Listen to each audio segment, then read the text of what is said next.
તો આ તરફ દાંતામાં 3 બોગસ ડોક્ટર સામે કાર્યવાહી કરવામાં આવી, જેમાં વિસ્તારમાં મોટી સંખ્યામાં ડિગ્રી વિનાના ડોક્ટરો પ્રેક્ટિસ કરી રહ્યા છે. સારવારના નામે દર્દીઓના આરોગ્ય સાથે ચેડા કરી રહ્યા છે. આરોગ્ય વિભાગ દ્વારા એલોપેથિક દવાનો જથ્થો પણ જપ્ત કરાયો.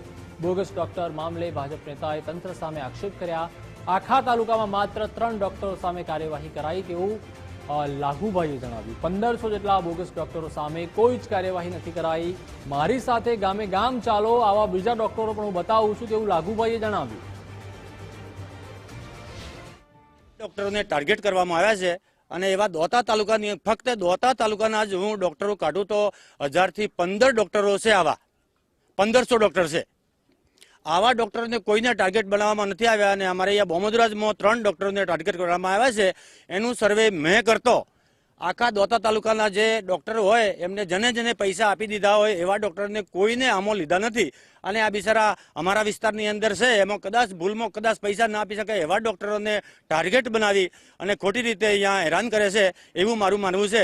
અહીંની લોકલ પ્રજાની કોઈ ફરિયાદ નથી. અહીંયા હું વિધાનસભા લડેલા ઉમેદવાર છું, એની મારી કોઈ ફરિયાદ નથી. અને આવી જગ્યાએ આવીને આરોગ્ય વિભાગના માણસો અને પોલીસ ખાતાના માણસો આવી અને ખૂબ ડોક્ટરોને હેરાન કરે છે. અમારા માનવા મુજબ ખરેખર આ કંઈક એમના કયા કારણોસર કરે છે તે મને ખબર નથી. આપણે દરેક પીએચસી ઉપર જાણ કરેલી જ છે. ઉપરથી બી જ્યારે એ લોકોને કીધેલું જ છે કે તમારે ત્યાં જે હોય ત્યાં અમને માહિતી આપી અને માહિતીને અનુરૂપ અમે પોલીસનો કોન્ટેક્ટ કરી અને એમના મદદથી સહયોગથી આગળ કાર્યવાહી કરીએ છીએ. દાંતા તાલુકાના એક ભાજપ નેતાએ આક્ષેપ કર્યા છે કે પૈસા લેવા માટે આવ્યા હતા અને પૈસા ના આપતા આ બધી કાર્યવાહી કરી છે, તો શું કેવું છું? એની મને કોઈ ખબર નથી. આ બધી બાબતમાં મને કોઈ ખબર નથી.